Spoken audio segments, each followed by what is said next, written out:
I'm pretty new to journaling. I just started a few months ago trying to follow the bullet journal method. One of the things I wanted was a one notebook system for everything that's going on in my brain, and I really want to make this work for me as a graduate student. I've had trouble planning out my weeks in terms of the PhD tasks that I want to accomplish and the research goals I have for the week.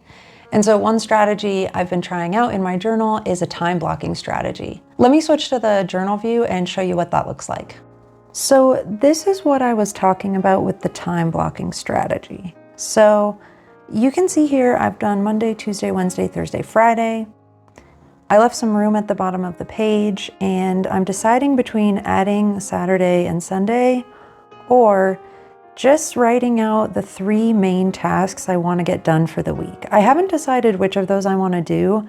I don't regularly work weekends unless there's a paper deadline, but every once in a while I'll have a doctor's appointment or something during the week that takes up more time than I expected. And sometimes I like to just do a few hours on Saturday and Sunday to kind of make myself feel better before next week. So what I've done here is in 2-hour increments, written out the time. So just like a traditional 9 to 5, life doesn't always work that way, but it's good for me to put in a little bit of structure just to help me plan a bit more. And then what I've done is identified which blocks of time I will have during the week that are focused work blocks. So time during the week that I won't be interrupted by different meetings I have going on or different talks I'm giving. And then in those focused work blocks, I filled out what I want to get done for that day. So I had a few tasks I wanted to focus on for Monday. And then you can see I did it again on Wednesday. I have this focused work block in the morning, and I have to give a paper talk later that day. So I'm going to be working on the presentation and slides. And then I have a machine learning reading group paper that I need to read because in the afternoon, I have my machine learning reading group. So what I did was identified the focused work blocks with this teal color, and then any meetings I had with this like orangey brown color. And that way when I'm looking at it, I can get a visual of which blocks of time I'm going to have during the week where I have focused working hours. I chose to only focus on the PhD work and none of the other tasks that I would normally have during the day. For example, I didn't write in any of my training plans on this work log.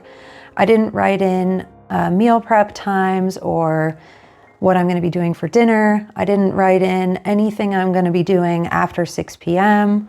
So really the goal of this time blocking is just for me to see the PhD work, because that's where I was having trouble getting a broad view of what I wanted to do for the week.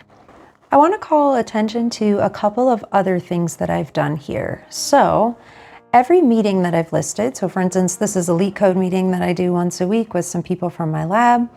I've identified after if I need to do any prep work. So this LeetCode meeting, it's a no prep needed meeting. This lab meeting is also a no prep needed meeting for this week, but sometimes I am presenting. So in that case, I would have some slides and presentation practice before the meeting.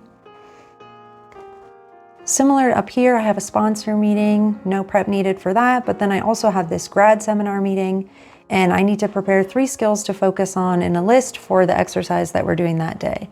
So this is helping me figure out when I have deadlines for preparation, when I need to get those things done by. That helps me figure out what I should be spending my time on in these focused work blocks.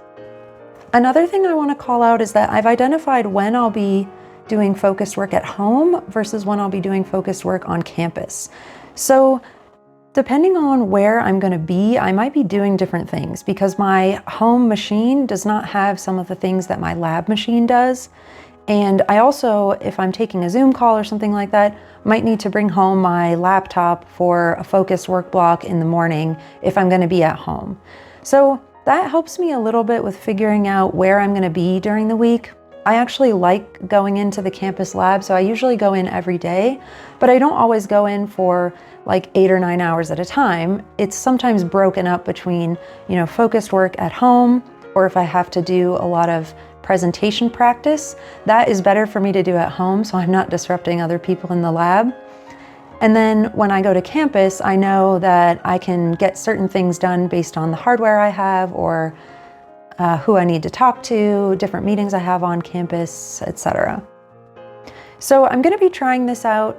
This is the second week of March, and I'm going to give it a try for at least the remainder of the month to see how it works for me. And I'll let you know in a follow-up video if I like that or not. One alternative I've thought about is doing it for the daily log. So just doing like a time blocking daily log each day so that I know what I'm doing. And in that one, I would have incorporated my training schedule, when I plan to go get groceries, when I need to walk the dog, different tasks like that that I know I'll have to do during the day. So I'm going to try out the weekly time blocking log first through the end of the month of March.